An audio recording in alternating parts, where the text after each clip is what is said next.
Saudi के लोग cash छोड़कर डिजिटल एप्स क्यों चुन रहे, चलिए बताते हैं। नमस्कार, स्वागत है आपका हमारे चैनल डेली सऊदी न्यूज पर। खबर शुरू करने से पहले एक जरूरी सूचना आपको दे दें कि अगर आप सऊदी में फंस गए हैं, कफील आपको छोड़ नहीं रहा है, आप परेशान हैं, वापस अपने घर लौटना चाहते हैं, तो घबराए नहीं, स्क्रीन पर दिए गए नंबर पर कांटेक्ट करें।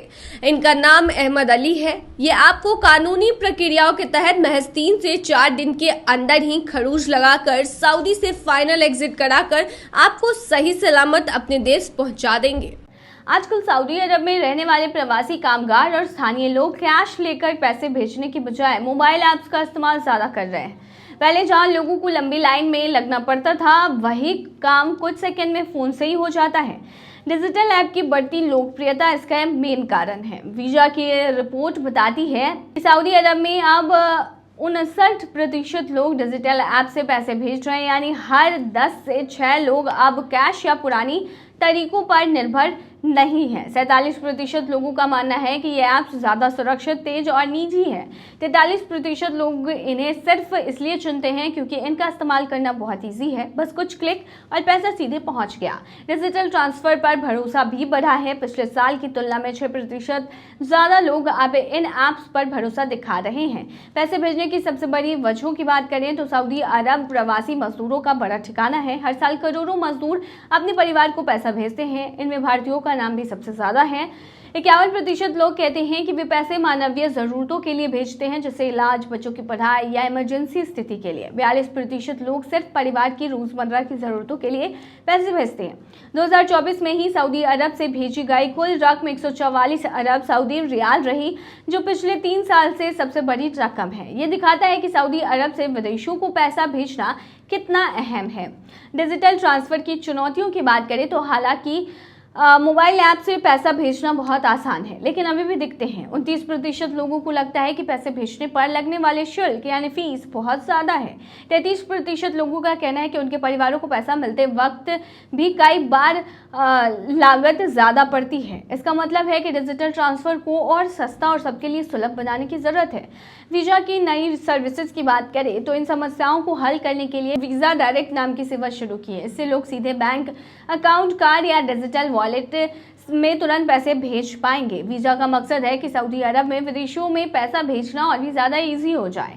भविष्य का ट्रेंड होने वाला है। बता दें 2025 में सऊदी अरब में डिजिटल मनी ट्रांसफर की लोगों की पहली पसंद बनने जा रहा है। अब किसी एजेंट या बैंक में लाइन लगने की जरूरत नहीं होगी, बस मोबाइल ऐप खोलो, कुछ सेकंड में पैसे भेजो और परिवार तक पहुंच जाता है। तेज स्पीड, भरोसा और सुरक्षा की वजह से लोग कैश को छोड़कर डिजिटल ऐप्स पर ज्यादा ट्रस्ट कर रहे हैं। यानी आने वाले टाइम में सऊदी अरब में कैश से पैसे भेजना बीते जमाने की बात हो जाएगी। वहीं आपको बता दें कि सऊदी अरब में गूगल पे भी लॉन्च हो चुका है, जो एक और रीजन बनेगा कि लोग अब कैश से ज्यादा डिजिटल पेमेंट करेंगे।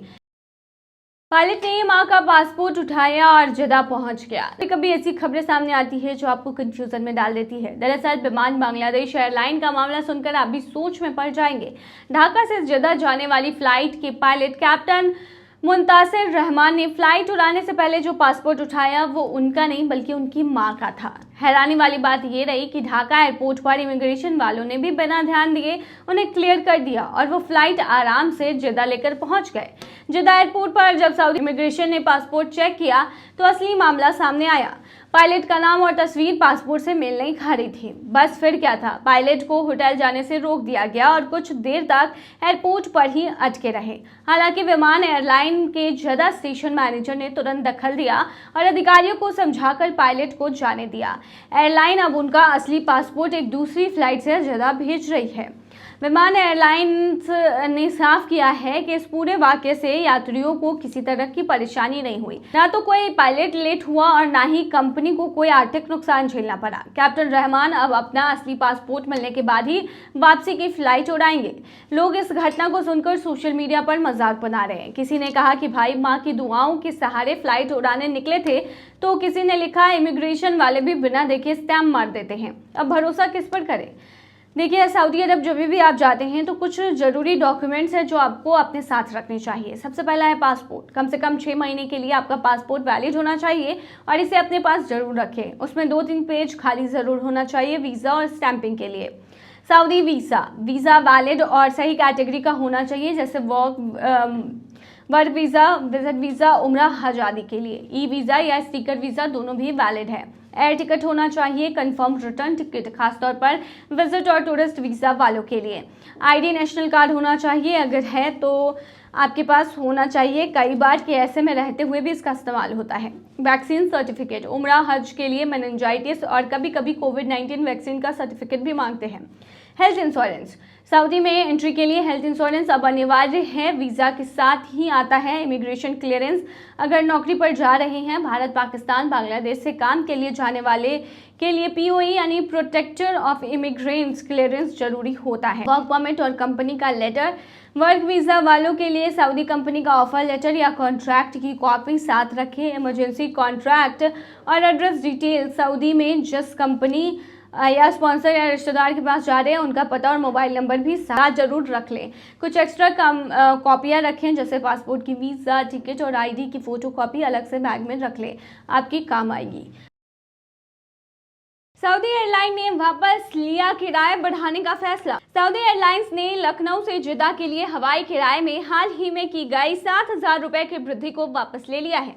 पहले एयरलाइन ने टिकट का किराया 52,200 रुपए से बढ़ाकर 59,000 रुपए कर दिए थे और पुराने टिकट होल्डर से भी यह अंतर राशि वसूलने की योजना बनाई थी।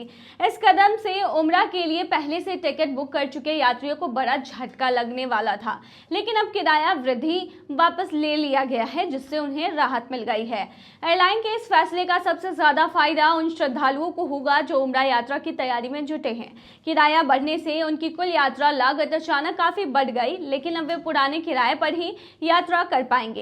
टूर ऑपरेटर्स ने भी इस निर्णय का स्वागत किया है और इसे यात्रियों के हित में बताया है।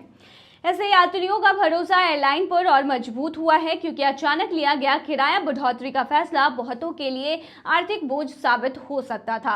अब जबकि एयरलाइन ने यह निर्णय वापस ले लिया है, उम्रा यात्रियों में संतोष और राहत की भावना देखी जा रही है।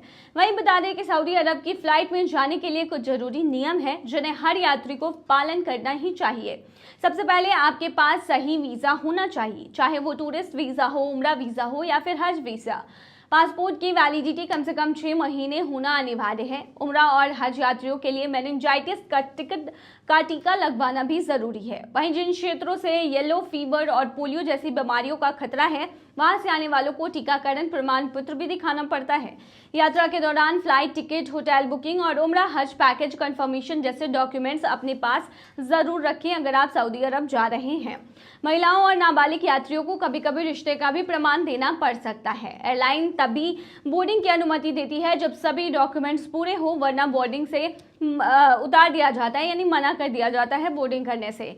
हज और उम्रा सीजन में फ्लाइट का समय और प्रवेश निकास की तारीखें तय होती हैं, जिन्हें बदलना पॉसिबल नहीं होता। यात्रियों को जमजम पानी ले जाने की भी एक लिमिट होती है, आमतौर पर से 5 लीटर है और वह भी विशेष कंटेनर में।